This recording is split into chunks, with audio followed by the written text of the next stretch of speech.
Listo. A ver, experiencia. Respondan.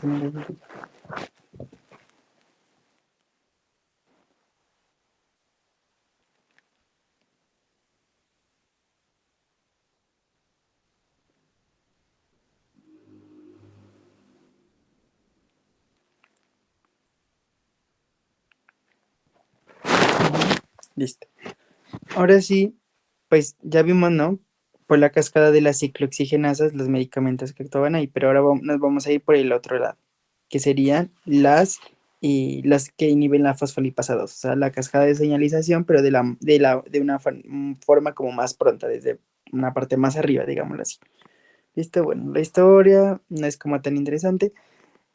Y lo más importante es que ustedes se acuerden, pues, cuál era digamos, la estructura de la glándula suprarrenal o por qué vamos a actuar a nivel de la glándula suprarrenal. Entonces ya tenía tres zonas, ¿no? La más externa, bueno, se dividía en dos, la corteza y la médula. Entonces la más externa se llama zona glomerulosa, ¿no? La más externa de la corteza. Y ahí es donde se va a dar la secreción de los mineralocorticoides, como la aldosterona. Después teníamos una zona media, que es la más extensa, que tiene células que se conocen como espongiocitos y van a producir el cortisol, ¿no? O los glucocorticoides, que se llama. Y la zona reticular, que es la zona más pegada hacia la médula, es la zona que nos va a producir los andrógenos suprarrenales. Eso a nivel de la corteza. Y a nivel de la médula, pues tenemos las células cromáfines y las ganglionares simpáticas, ¿no? Que ellas van a producir las catecolaminas, es decir, la epinefrina y la norepinefrina. Entonces miren aquí, zona glomerular, la más externa, secreta aldosterona, zona fascicular, la más grande, secreta cortisol, y zona más pegada hacia la médula, pues la zona reticular, que secreta andrógenos suprarrenales. Que es bastante importante que ustedes se acuerden aquí, que la glomerular no está controlada por la vía de la adenocorticotrópica, es decir, a ella, como su nombre le indica, la aldosterona la va a secretar o la va a estimular el eje renina-angiotensina-aldosterona. En cambio, la zona fascicular y la zona reticular sí está por la ACTH. ¿Listo? Entonces, ¿para qué nos sirven normalmente ¿qué es? ¿Para qué nos sirven normalmente el cortisol, pues en la sangre o los mineralocorticoides? Pues se dan en casos de que un paciente tenga hipoglicemia, porque ellos son hiperglicémicos. Se da en casos en que pacientes entren en situaciones de estrés, de fractura, de trauma, de cirugía. Y en casos de que el paciente tenga infecciones o ejercicio físico intenso. Entonces ellos se elevan, cumplen la función y se disminuye. ¿Listo?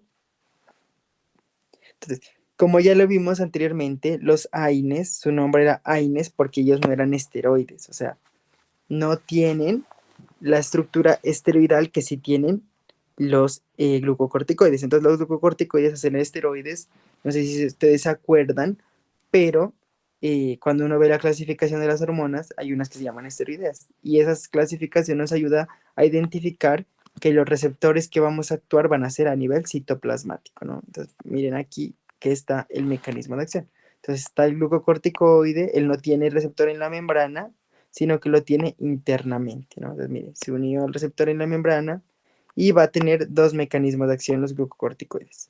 Primero, van a inhibir la fosfolipasa 2, ese ya lo vimos, ¿no? Y por lo tanto la cascada de inflamación. Y segundo, van a inhibir la transcripción prácticamente de moléculas proinflamatorias. ¿Listo? Entonces miren que aquí el glucocorticoide entró, se unió al factor, entró al núcleo y aquí va a bloquear todo ese efecto de la transcripción de moléculas inflamatorias, ¿no? O la traducción. Aquí estamos viendo lo mismo.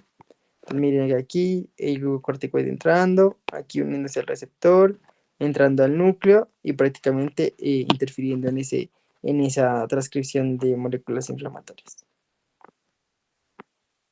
Listo. Bueno, la clasificación según su origen no es tan importante, pero según su duración sí. ¿Por qué? Porque en casos en que uno tenga una reacción, digamos que anafiláctica inmediata, lo que más nos va a interesar pues van a ser los esteroides que actúen de manera rápida y duren cortamente. Es decir, la hidrocortisona se ha estimado que a los 5 minutos ya está actuando y tiene una acción corta de aproximadamente menos de 12 horas. También tenemos otros de 12 a 36 y más de 48 horas. Entonces, miren la potencia. Aquí es bien importante que se acuerden de la potencia, porque todo se establece en base de la hidrocortisona. Es decir, se han hecho estudios en los que se midió que la hidrocortisona y el cortisol tienen la misma acción, digamos, la misma potencia. Entonces, por eso su potencia es 1. Es decir, 1 es como decir que sea la potencia estándar, y de ahí vamos a empezar a comparar las demás moléculas. Entonces, ¿qué es lo importante de esta tablita? Que comparen que la dexametasona es 30 veces más potente que la hidrocortisona como antiinflamatorio. ¿Listo? Es como decir la más potente de los antiinflamatorios en potencia. Pero que ellos también, pues por un lado tienen la potencia inflamatoria y por otro lado tienen la potencia mineralocorticoide, o sea, la función parecida a la aldosterona. Entonces, la aldosterona, ustedes tienen que recordar que ella reabsorbía sodio y reabsorbía agua. Entonces, cuando reabsorbe sodio y reabsorbe agua, aumenta la cantidad de líquido reabsorbido, aumenta el retorno venoso, el gasto cardíaco y la presión arterial. Entonces, ¿cuál era la potencia mineralocorticoide más alta? La fluorohidrocortisona. ¿Listo? Tiene como la potencia más elevada. Y la triamcinolona, la betametasona y la dexametasona, que son estas tres, ellos no tienen efecto mineralocorticoide. ¿Listo? Es como lo más importante que uno tiene que recordar. Listo. Entonces ya dijimos que algunos efectos de los corticoides eran que aumentaban la glucosa de sangre, ¿no? Entonces, ¿por qué le aumentan la glucosa de sangre? Porque aumentan la síntesis hepática de glucógeno o glucógena, de glucosa, y disminuyen el metabolismo como tal de esta hormona. Entonces, pues, si aumenta la síntesis hepática y disminuye el metabolismo, pues el paciente entra en un estado de hiperglicemia, pues grandísimo, ¿no? Y también, pues, de hiperinsulinemia, ¿no? Pues con el tiempo, porque si hay mucha glucosa, pues al final yo voy a tener que producir eh, pues más insulina para regular ese metabolismo como tal. ¿Listo? Digamos que también se ha dado cuenta que a nivel cardiovascular este tipo de glucocorticoides inducen la hipertensión arterial. ¿Y esto por qué? Porque ya dijimos que tenían mecanismos parecidos a la aldosterona, es decir, reabsorbe agua, reabsorbe sodio y por lo tanto aumenta el retorno venoso, la presión, el gasto cardíaco y la presión arterial. ¿Listo? Entonces ellos tienden a hacer mucha hipertensión. ¿Listo? Bueno, eso es como tal. Y a nivel del sistema nervioso también, digamos que alteran la conducta en cambios emocionales, como el estado de ánimo, el sueño, la conducta y la excitabilidad neuronal. Pues tanto también hay que tener cuidado, pues con los pacientes que ya tengan un riesgo psiquiátrico de base, también tener una precaución. Y esto sí es bien importante, que los glucocorticoides, entonces, como ellos están constantemente, digamos que aumentando la glucosa, pero no la utilizan porque disminuyen el metabolismo, entonces el músculo se queda sin la energía. Nadie le está dando glucosa porque no se está metabolizando. Entonces el músculo lo que tiende a hacer es que como no tiene energía y no se va a usar, empieza a perder masa muscular y aumenta la fatiga. Es decir, que los pacientes empiezan a sentir como una debilidad después del uso crónico de estos medicamentos. ¿Listo? Entonces, ya dijimos que el mecanismo de acción prácticamente era todo lo que tenía que ver con la supresión o el bloqueo de la fosfolipasa A2. ¿Listo? Entonces teníamos la inhibición de la fosfolipasa 2, pues no se producían prostaglandinas y tampoco leucotrienos. ¿Listo? Y también, pues, el mecanismo inmunosupresor, que ya habíamos hablado antes de estos corticoides, era que ellos iban a suprimir la inmunidad mediada por los linfocitos T y la actividad leucocitaria. Entonces, si no hay linfocitos T, no hay B y tampoco hay leucocitos, pues los pacientes entran en estado de inmunosupresión. ¿Listo? Ya. Ahora sí, bien, y esto sí es súper importante. Entonces, un paciente que tenga glucocorticoides, o sea, que le estén administrando glucocorticoides normalmente, entonces, estos pacientes como le estamos adicionando el cortisol, como decir, externo, entonces el eje ACTH lo que dice es, no, pues ya me están adicionando el cortisol externamente, pues ¿para qué voy a producir más cortisol? Entonces lo que yo necesito, pues ya, dejar de producir cortisol y que me lo sigan dando, pues ¿para qué voy a gastar energía creándolo si ya me lo están administrando? Entonces los pacientes entran en lo que se conoce como una insuficiencia suprarrenal. Entonces cuando les deja de dar el cortisol, ellos ya no pueden producir el cortisol por sí solitos y entran en insuficiencia suprarrenal. Y eso pues ya o enfermedad de Addison también se conoce. Y eso pues ya les lleva a otros problemas a nivel metabólico como tal. La farmacocinética, ya dijimos, metabolismo hepático y excreción renal.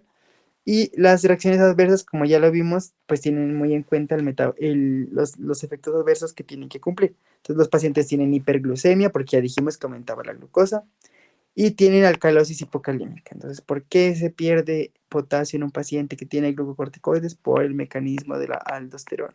Entonces, ¿qué hace la aldosterona? Reabsorbe sodio, reabsorbe agua, pero elimina potasio. Entonces, al eliminar el potasio, pues los pacientes entran en hipocalemia. ¿Listo? Y a nivel cardiovascular, como ya lo dijimos, también aumenta la hipertensión, el edema, porque aumenta el retorno venoso por la absorción de sodio y agua. ¿Listo? Como estamos en un estado de inmunosupresión, pues los pacientes tienen más riesgo de hacer enfermedades infecciosas. Entonces, pues hay que tener mucho cuidado al darles estos medicamentos a los pacientes porque pueden empeorar los cuadros infecciosos, ¿no? Y esos ya los nombramos. La masa muscular y las mialgias, pues son por problemas en el metabolismo de la glucosa, o sea, nada, están utilizando la glucosa. Y las alteraciones gastrointestinales ya las vimos. ¿Por qué? Porque si bloquea la fosfolipasa 2, tampoco se producen las prostaglandinas.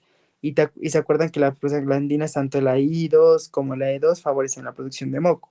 Entonces, si no hay esas dos prostaglandinas que me cubran el sistema gástrico y me favorezcan la producción de moco, pues prácticamente el ácido sobrepasa la capacidad y lesiona la membrana. ¿Listo? Ahora bien, hay unas reacciones adversas que hay que tener bastante cuidado. Por ejemplo, en los ojos a veces los pacientes les da conjuntivitis bacteriana y hay unas góticas que se asocian con dexametasona, por ejemplo. Pero con el uso crónico pueden aumentar la presión intraocular, ¿listo? Y en la piel es bien común que los pacientes con uso crónico con dexametasona atrofien la piel, la hacen más delgadita y pues más riesgo de que les entren infecciones por ahí, digámoslo así, ¿no? Y lo que ya les había contado, ¿no? La insuficiencia suprarrenal, que es cuando le quitas el cortisol o el glucocorticoide y el paciente no lo puede producir por sí solo. Entonces eso le va a causar, miren ahí, malestar general, mialgias, depresión, hipoglucemia. Todo lo contrario a lo que hace el cortisol. ¿Listo? Y hay que tener muchas precauciones y contraindicaciones, pues en los pacientes que ya tengan una enfermedad de base, por ejemplo, enfermedad acidopéptica aguda, porque pues la va a empeorar, que ya dijimos, no se producen las prostaglandinas. A nivel de pediatría, embarazo y riesgo-beneficio, pues hay que adecuar a ver si hay el uso o no. Hay que evitar el uso prolongado por el riesgo de inmunosupresión y está contraindicado en pacientes con enfermedad acidopéptica porque la va a empeorar, con diabetes mellitus porque es hiperglicemiante los glucocorticoides, con hipertensión arterial porque aumentan la presión arterial por la refluxión de sodio y agua, y las alteraciones psiquiátricas que ya dijimos que también modificaban la conducta. Entonces, estas interacciones son las más importantes que ustedes se tienen que aprender. Todos los diuréticos o la mayoría de diuréticos, a excepción de por ejemplo, los ahorradores de potasio, que son la espironolactona y el triamtereno, hacen pérdida excesiva de potasio, ¿listo? Todos los diuréticos. Entonces, ya dijimos que los glucocorticoides pierden potasio, ¿no? Porque la aldosterona absorbe agua, sodio, pero pierde potasio. Entonces, si yo le doy un diurético más un glucocorticoide, pues peor aún voy a perder el potasio, ¿listo? Los antiácidos pues disminuyen la absorción como tal de los glucocorticoides y eso es bien importante, el aumento del metabolismo de los glucocorticoides por la interacción con esos medicamentos. Entonces, al aumentar el metabolismo puede ser que esos medicamentos no actúen tan bien o actúen de más y pues causando problemas a nivel pues de la acción como tal. Y finalmente pues el uso de AINES, ya dijimos que los AINES, en especial los COX-1, tenían los problemas gastrointestinales, ¿no? De las úlceras, por la disminución de las prostaglandinas. Entonces, si yo asocio una INE con un glucocorticoide, pues el riesgo de hacer una úlcera es aún más elevado. ¿Listo? ¿En qué pacientes ya lo vamos a utilizar estos glucocorticoides? Pues todos los pacientes con insuficiencia suprarrenal, porque no la pueden producir el cortisol, entonces hay que darles cortisol externo, ¿no? Pues ya sea cualquier glucocorticoide que le estemos dando. En una terapia antiinflamatoria, pues por la disminución de las prostaglandinas. En una terapia inmunosupresora, ya dijimos, ¿no? Bloqueaba la acción del linfocito B, del T y de los demás. Y en una función, pues antialérgica en general, pues al bloquear todo lo que tiene que ver con las prostaglandinas. En asma y en EPOC, pues si tenemos un riesgo pues muy alto de hacer una enfermedad inflamatoria, entonces pues yo le doy un antiinflamatorio como este para disminuir esa cascada, ¿no? También podemos hacer uso dermatológico, oftalmológico. Si tenemos una conjuntivitis alérgica, una dermatitis alérgica, también se pueden utilizar estos. Y finalmente, pues en casos de meningitis, sida o neumonía, pues cuando la inflamación es bastante grande y el riesgo eh, el beneficio de disminuir la inflamación es mejor que el riesgo de dejarla, ¿listo? Sobre todo en estos pacientes con neumonía, porque ellos hacen, por ejemplo, hacen un infiltrado inflamatorio de leucocitos tan grandes que ese mismo infiltrado inflamatorio es el que no permite a los pacientes respirar. Entonces, al disminuirle esto, pues le favorecemos como la respiración y la vía aérea. Listo. Esos son los glucocorticoides. Entonces, para resumir los glucocorticoides, pues actúan a nivel de la corteza suprarrenal, en la zona pues, fascicular y glomerular. Son muy usados en casos de inmunosupresión, en pacientes con reacciones alérgicas, en pacientes que no puedan producir el cortisol como tal, pero hay que tener mucho cuidado porque ellos pueden hacer, ¿no?, el síndrome de supresión suprarrenal, que es el que ya no producen el cortisol. Entonces, el tiempo de uso de un glucocorticoide tiene que ser muy poquito, máximo unos 3, 5 días máximo, porque si no ya el cuerpo se acostumbra a no producir y te quedas con la insuficiencia suprarrenal. Y pues hay que tener mucho cuidado porque tiene algunas reacciones adversas, como el empeoramiento de las úlceras gástricas por los AINES, puede causar hipertensión arterial por el mecanismo de acción de la aldosterona, se pierde potasio, entre otras cosas. Ujú. Listo. ¿Dudas?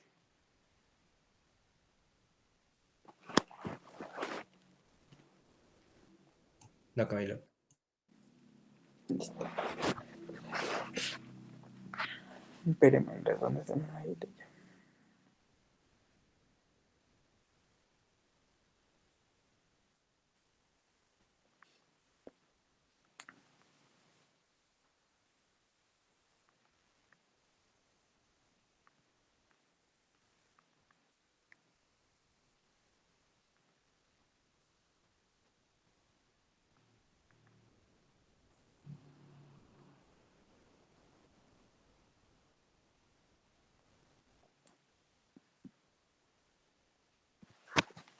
Listo. Ya. Entonces, nos vamos a regresar un ratico a la escalera de la OMS para que más o menos entiendan cómo se hace el manejo del dolor. Y después pasamos a los de, ¿qué es? A los antídotos.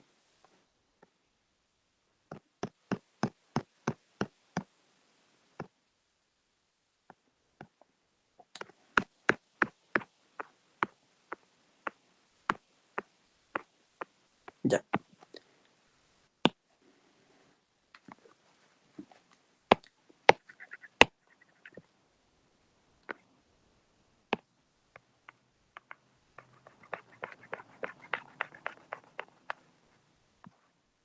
ya.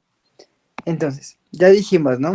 Que cuando teníamos un dolor leve, entonces yo iba solo a asociar los analgésicos no opioides, que ya vimos que eran los AINES o el paracetamol, la dipirona, más los coadyuvantes, que son los corticoides, que también ya los vimos, y los antidepresivos, anticonvulsionantes y fenotiacinas. ¿Listo? Esos son, digamos que, la primera escalera del dolor. Entonces, ¿en qué caso se puede dar aquí? Por ejemplo, un esguince de tobillo, un golpe, una lumbalgia, pues dolores que ustedes consideren, un dolor de muela, dolores que ustedes consideren que no son dolores como tan, digámoslo así, representativos, ¿listo? Pero pues cuando ya es dolor moderado o grave, ya son pacientes que ya tienen traumas, infartos, pacientes que tienen, por ejemplo, quemaduras extensas, o sea que el dolor ya es bastante discapacitante, pues ahí ya puede utilizar los opioides menores y los potentes, ¿listo? Entonces, pues eh, por lo general el profe pues, sabe preguntar pues el manejo del dolor en algún caso especial, o sea, que planteen ustedes cuál sería el manejo del dolor en ese caso. Entonces, pues, si es leve, me voy solo con analgésicos no opioides más los coadyuvantes. Y si es moderado, entonces pues yo ya puedo utilizar los mismos, pero con opioides menores o opioides potentes.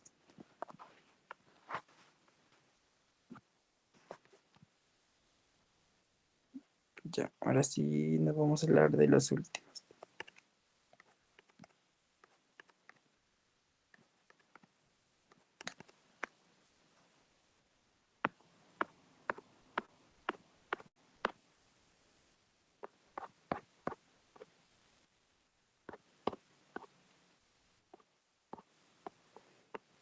Ya. Ahora sí, para hablar ya finalmente, los antigotosos, que son como un manejo del dolor, pero muy, digamos que muy específico en un caso de una patología concreta. Entonces aquí ya vamos a ver cómo es la aplicación de los medicamentos para el dolor. ¿Listo?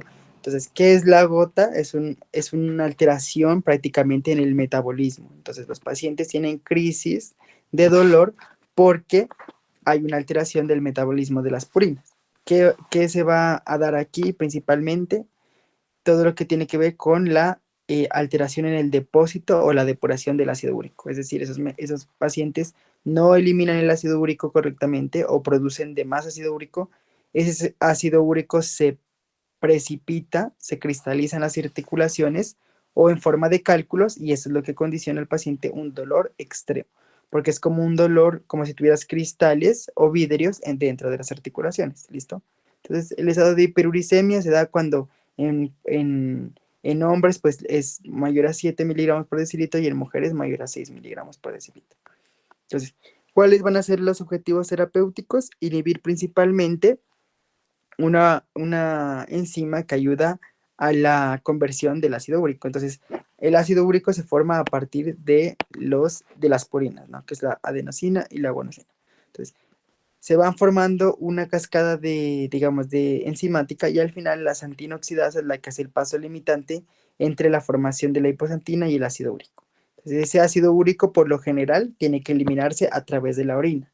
Si se queda y si se queda y se aumenta en sangre, se empieza a precipitar sobre todo en las articulaciones, que es cuando nos empieza a dar las crisis dolorosas o los tofos gotosos. Entonces miren que las manifestaciones clínicas van a ser de un paciente mayor de 45 a 50 años, el cual refiere dolor en las articulaciones, hinchazón, y él también refiere que ni siquiera puede ni siquiera tocarse ni pasarse el dedo por encima porque le duelen muchísimo, ¿no? Porque tiene esos cristales precipitados. Y que él no puede colocarse ni guantes ni medias, no puede mover la articulación, los brazos, las piernas, porque le duele demasiado. Es lo que se conoce como tofos, cuando ya los cristales están ahí depositados.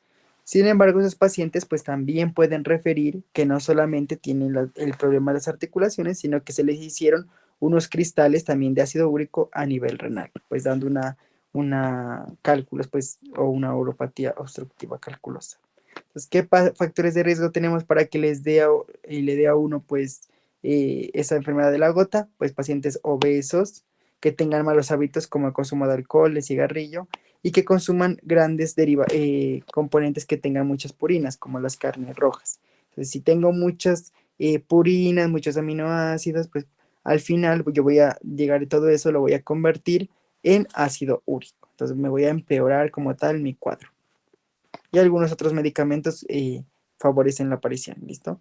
Entonces la hiperuricemia pues se divide en hiperuricemia primaria o hiperuricemia secundaria. Entonces la primaria es la idiopática, es la que no se sabe por qué razón se da. En cambio la secundaria o la de otras causas, sí, la secundaria se puede decir, es por o síntesis de ácido úrico que la tenga aumentada o que tenga muy disminuida la excreción del ácido úrico. Entonces, si yo tengo... Uy, ¿qué pasó? ¿Faltan 15? ¿O se va a cerrar ya? Y otra vez salió que 15. Ah, no, pero en 15 sí acabamos ya. Y entonces, si yo tengo aumentada la síntesis de ácido úrico, pues el paciente va a tener más ácido úrico en la sangre y más se puede precipitar. O si yo lo tengo disminuida la excreción renal, pues prácticamente se va a quedar eh, en la sangre y también va a favorecer la producción de cálculos y de patologías pues, en las articulaciones. Entonces, cuando uno aumenta la síntesis de ácido úrico, cuando tienes una muerte celular aumentada, porque las células se rompen y liberan el ácido úrico a la sangre. Entonces, esto se puede dar en síndrome de lisis tumoral, en hemólisis, cuando tienes dietas muy altas de carnes rojas o defectos hereditarios enzimáticos, ¿no? Hay enzimas que ayudan a degradar el ácido úrico y si no los tienes, pues se te acumula. Y hay unas obesidades o medicamentos. Entonces, ¿qué es lo más importante aquí pues, de este tema de la gota? Las pautas de manejo. Entonces, cuando el paciente ingresa, o sea, cuando él consulta por una urgencia o pues ya trata de consultar, él va a tener una crisis dolorosa. Entonces, lo primero que nosotros le vamos a hacer es el manejo de los síntomas y los signos agudos. Es decir, vamos a dar solo analgésicos. Entonces, ¿qué analgésicos vamos a tener aquí? Los corticoides, que ya los vimos, los AINES, y vamos a tener pues la colchicina como tal, que es el nuevo que vamos a ver ahorita. Después de que ya le manejamos la crisis dolorosa, entonces ya le tenemos que manejar pues la disminución de la formación del ácido úrico y que lo elimine más rápido por la orina. Entonces vamos a dar allopurinol o febuxostat para disminuir la formación, y probenecid, que es el más importante, que es un úrico súrico, es decir, favorece la eliminación del ácido úrico, pero por la orina. ¿Listo? Ya. Entonces vamos a ir con la colchicina. Entonces, ¿cómo actúa la colchicina? Entonces la colchicina no va a interferir en el metabolismo como tal del ácido úrico. Entonces, cuando hablemos de colchicina, nada que ver con el metabolismo del ácido úrico. La colchicina lo que quiere, o lo que quiere conseguir, es que se disminuya la, ¿cómo decir? La migración de moléculas inflamatorias a las articulaciones o donde esté pues el ácido úrico precipitado.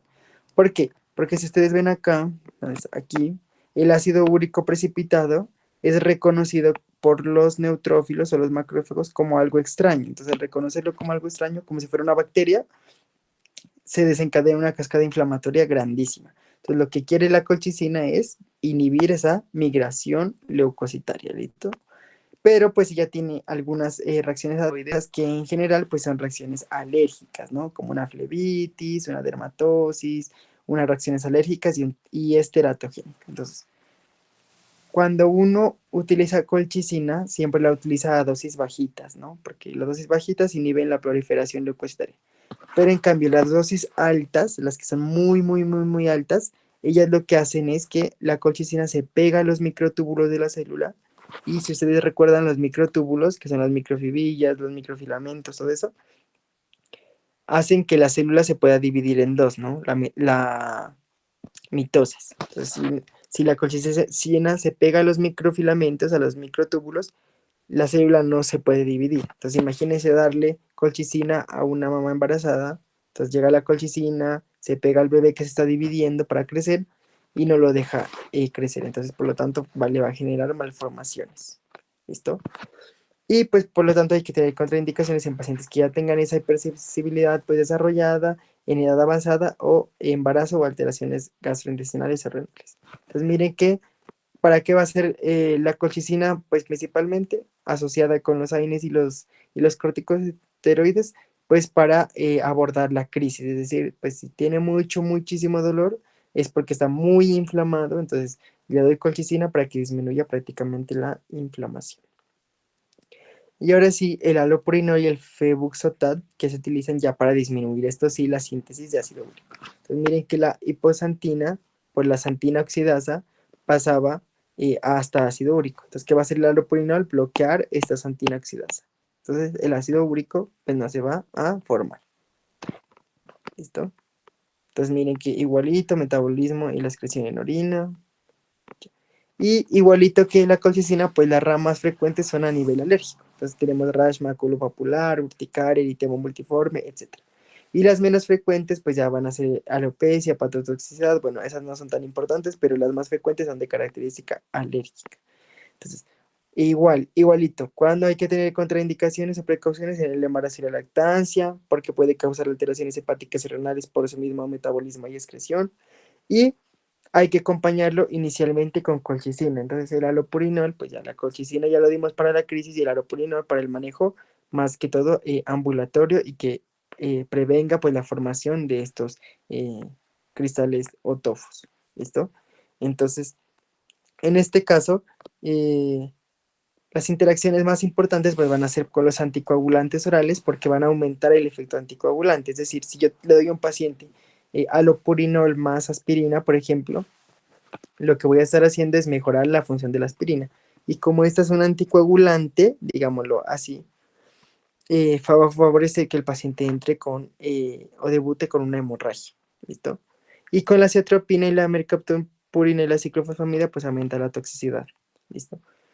Esta es bien importante que los diuréticos tiacídicos, pues como están haciendo inhibición a nivel del glomérulo y de los túbulos, entonces favorecería que el allopurinol se quede en la sangre y aumente la toxicidad. ¿Listo?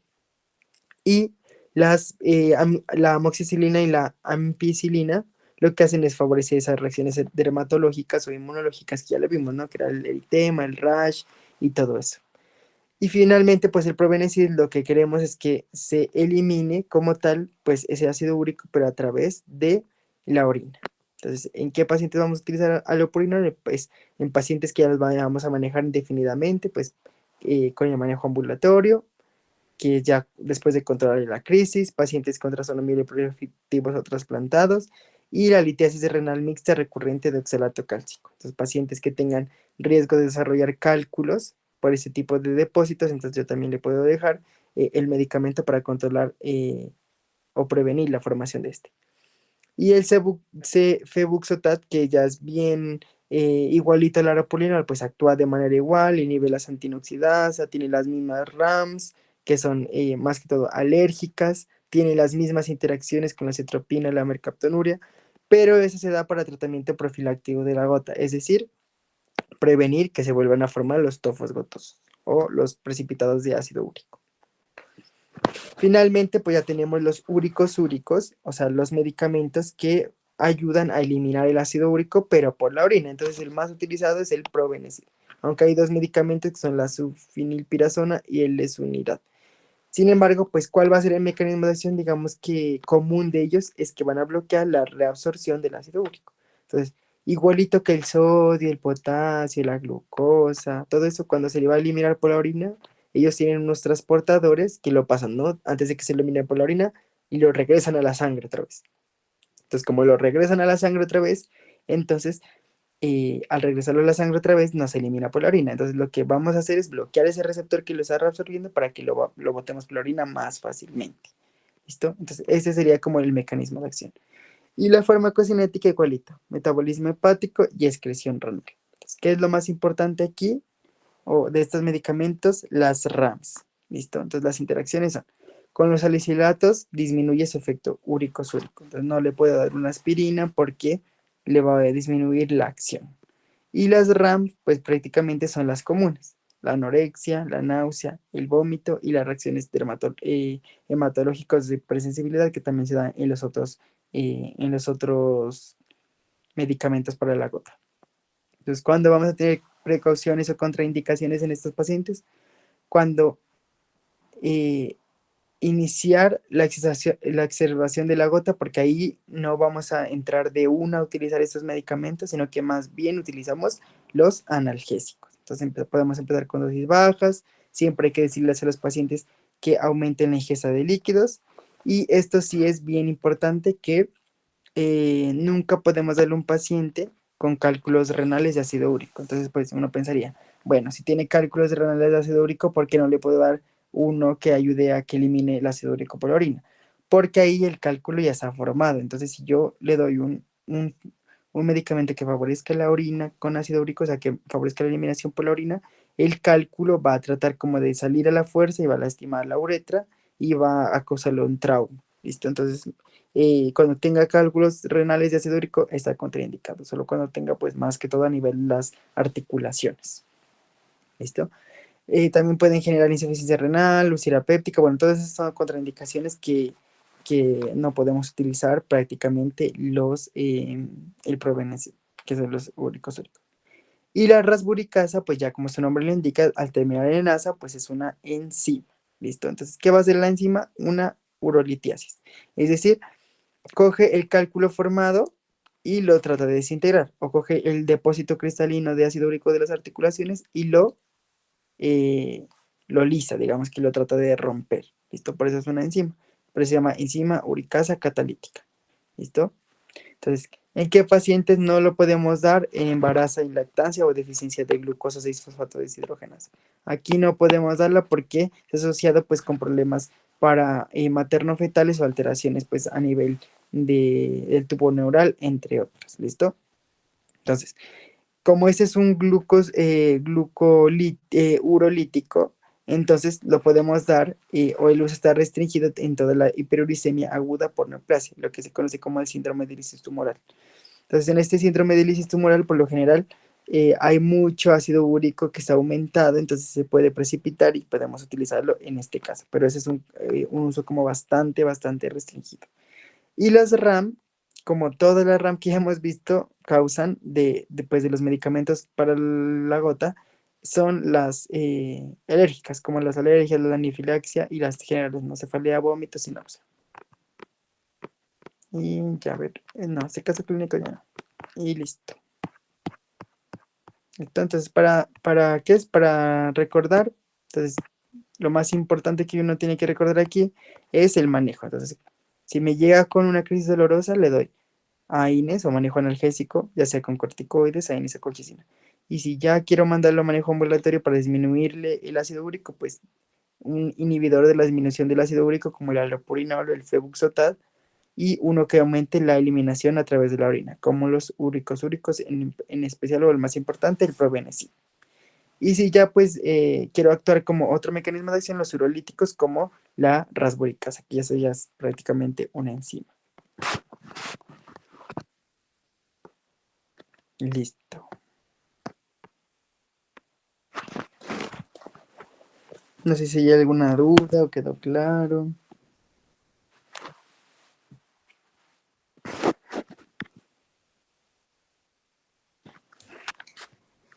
No, yo creo que ya está bien. Ahí está más claro. Sí, eso es que lo que lleva en el orden. Más que todo, pues no se enfoca, o sea, se va a hacer una pregunta de gota y una de analgesia, pero más que todo enfóquese en la de analgesia porque pues pone el caso. Entonces ustedes primero analicen qué tipo de dolor es, si es leve, moderado, severo, y después ya analicen qué medicamentos le pueden dar con la escala de manejo de dolor de la OMS. ¿Listo? Ah, Y en el listo. O TOFO, sea, pues, ajá, y en el TOFO, pues verificando que si es una crisis o si ya es un manejo pues ambulatorio que ya le vamos a dar pues para que se vaya a la casa. siempre en el quiz pregunta si un caso clínico, pues, ¿no? Sí, pues voy a preguntar un caso, ajá, de analgesia. Ah, Y pues bueno. ahí ya con el medicamento, con el mecanismo de acción y bueno, todo eso. Ah, listo. Listo. Ya faltan Bueno, 2 minutos de llamada. Para que saque. ajá, perfecto. Bueno, Ajá. que les vaya bien. No, listo. Gracias, Camila. No, chao, que les vaya bien. Chao.